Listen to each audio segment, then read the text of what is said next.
जय हिंद फ्रेंड्स, स्वागत है आप सबका मेरे यूट्यूब चैनल स्पीच एंड शायरी संसार में। तो बिल्कुल भी वक्त जाया न करते हुए मैं सीधे अपने पॉइंट पर आता हूँ। आज मैं आप लोगों की डिमांड पर 15 अगस्त पर एक शानदार स्पीच प्रस्तुत करने वाला हूँ, जिसे आप लोग स्कूल, सामाजिक संगठन या अन्य सार्वजनिक स्थल पर प्रस्तुत करके उस प्रांगण का तापमान बढ़ा सकते हैं। यह स्पीच वहां उपस्थित सभी लोगों में देशभक्ति का ज्वार उत्पन्न कर देगा और हमारी स्पीच शुरू होता है अब। सरफरोशी की तमन्ना अब हमारे दिल में है, सरफरोशी की तमन्ना अब हमारे दिल में है, देखना है जोर कितना बाजुए कातिल में है। आदरणीय मुख्य अतिथि महोदय, प्रधानाचार्य महोदय, अध्यक्ष महोदय, मेरे प्यारे साथियों, विद्यार्थियों एवं देशवासियों को इस स्वतंत्रता दिवस की हार्दिक शुभकामनाएं एवं बधाई हो। मेरे प्यारे देशवासियों, आज का यह दिन भारतीय इतिहास में स्वर्णाक्षरों में लिखा गया है। आज के इस गौरवमयी दिन को यादगार बनाने के लिए हम सब यहाँ एकत्रित हुए हैं। जैसा कि हमें पढ़ाया गया है कि 14 अगस्त 1947 के मध्यरात्रि के बाद अर्थात 15 अगस्त 1947 को कुछ चंद दस्तावेजों पर हस्ताक्षर के बाद भारत की आज़ादी हमारी झोली में आई थी। लेकिन चंद पन्नों पर हस्ताक्षर से हमें आज़ादी नहीं मिली। इस आज़ादी के लिए असंख्य वीर सपूतों ने अपना बलिदान दिया। किसी कवि ने लिखा है, कतरा कतरा खून दिया था, वीर जवानी जुनून दिया था। कतरा कतरा खून दिया था, वीर जवानी जुनून दिया था। खड़े अंग्रेज थे माने नहीं तो, खड़े अंग्रेज थे माने नहीं तो, गोलियों से भून दिया था। खन खनाहट गुजती थी सेल्यूलर में जंजीरों की, खन खनाहट गुजती थी सेल्यूलर में जंजीरों की। राजनीति से मिली नहीं है, राजनीति से मिली नहीं है, ना ही खरीदी पैसों से। सौदा लहू के मोल हुआ था, सौदा लहू के मोल हुआ था, भगत सिंह जैसों से। और माओ ने गोली खाई थी, और माओ ने गोली खाई थी, बेटे लटके थे फंदे पर। आज़ादी की डोली उठी है कुर्बानी के कंधे पर, कुर्बानी के कंधे पर। मेरे प्यारे देशवासियों, जब हमें यह आज़ादी इतने संघर्षों के बाद मिली है तो हम सब का ये कर्तव्य है कि इस आज़ादी को हम दुश्मनों की नज़र से बचा कर रखें। इस आज़ादी रूपी दिल के टुकड़े को सीने में छुपा कर रखें। आज़ादी का दिन हो या कोई अन्य राष्ट्रीय कार्यक्रम हो, हम सब तिरंगा फहराते हैं। लेकिन ये तिरंगा हमारे लिए दिल का टुकड़ा कैसे बन गया? हम इस तिरंगे को इतना सम्मान क्यों देते हैं? ये हम सब देशवासियों को पता होना चाहिए। हमारा तिरंगा स्वतंत्र आसमान के नीचे लहरे, इसके लिए हमारे वीरों ने अपने प्राणों की आहुति देकर इस तिरंगे का शान वापस लिया है। इसी पर कुछ पंक्तियां मैं प्रस्तुत करना चाहूँगा। प्यासे वीरों को लहू का उन्माद पिलाने आया हूँ, प्यासे वीरों को लहू का उन्माद पिलाने आया हूँ। ऐ तिरंगे सलाम तुझे पर याद दिलाने आया हूँ, प्यासे वीरों को लहू का उन्माद पिलाने आया हूँ। ऐ तिरंगे सलाम तुझे पर याद दिलाने आया हूँ। तेरे खातिर कितनी कोखें पलक झपकते खाली हो गई, तेरे खातिर कितनी कोखें पलक झपकते खाली हो गई। झांसी वाली तलवारें आज़ादी की मतवाली हो गई। तेरे खातिर ज्वार उठा था बंदूकों की नलियों में, तेरे खातिर ज्वार उठा था बंदूकों की नलियों में। उधम सिंह ने उधम मचाया लंदन वाली गलियों में। आज़ाद भी क्या दीवाना था, आज़ाद भी क्या दीवाना था, जिसने तुझसे प्यार किया। तेरे खातिर तिलक ने बागी हर अखबार किया। गोरी लाठी का टक्कर देने अपनी छाती आगे कर दी। और जलियांवाला बाग जिनका इंकलाब सुनाता है, और जलियांवाला बाग जिनका इंकलाब सुनाता है, उनकी दो सांसों के बल पर आज तू लहराता है, आज तू लहराता है। मैं सभी देशवासियों से हाथ जोड़कर विनती करता हूँ कि वे शहीदों का सम्मान करें या ना करें, वे शहीदों का सम्मान करें या ना करें, मगर उनका अपमान कभी भी ना करें। मुझे बड़ा कष्ट हुआ जब पता चला कि उत्तर प्रदेश के एक मुख्यमंत्री ने एक कॉलेज का नाम शहीद चंद्रशेखर आज़ाद महाविद्यालय से बदलकर किसी और नेता के नाम पर रख दिया।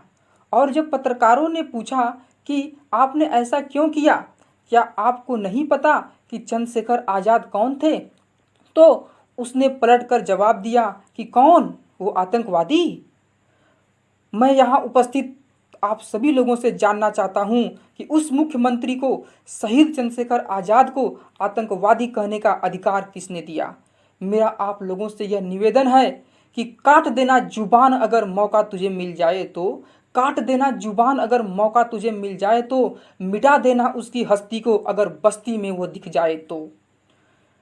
और जब उसकी सहयोगी पार्टी से पूछा गया कि आपने इसका विरोध क्यों नहीं किया, तो उन्होंने कोई जवाब नहीं दिया। उन्होंने जवाब इसलिए नहीं दिया क्योंकि वो भी मुख्यमंत्री के साथ सत्ता की मलाई चाट रहे थे। अरे सत्ता के दलालों, सत्ता के मलाई चाटने वालों, अरे देश को लूटने वालों, माँ की आबरू को बेचने वालों, बहन की इज्जत को नीलाम करने वालों, तुम्हें तो चुल्लू भर पानी में नाक रगड़ करके मर जाना चाहिए। अरे वोट के भिखमंगों, अपनी माँ का सौदा करने वालों, तुम क्या जानो शहीद क्या होते हैं, तुम क्या जानो कि वीर क्या होते हैं। इस मिट्टी का अपमान करने का अधिकार तुम्हें किसने दिया। मैं उन वीरों के लिए चंद लाइनें अर्पित करना चाहूँगा। मैं उनको शब्द चढ़ाता हूँ, फूल नहीं है मेरे पास। मैं उनको शब्द चढ़ाता हूँ, फूल नहीं है मेरे पास। हिंद जिनकी जान थी, नाम हिंदुस्तानी जिनका मजहब हिंदुस्तान था। रक्त से रंगते थे धरती को अरियों की ललकार पर, रक्त से रंगते थे धरती को अरियों की ललकार पर। जय हिंद का नारा सदा लिखा था जेलों की दीवार पर। अरे बदन पर बधी थी बेड़ियां, दिल मगर आजाद था। अरे बदन पर बधी थी बेड़ियां, दिल मगर आजाद था। हर रक्त के अंतिम कतरे पर भी भारत जिंदाबाद था, भारत जिंदाबाद था।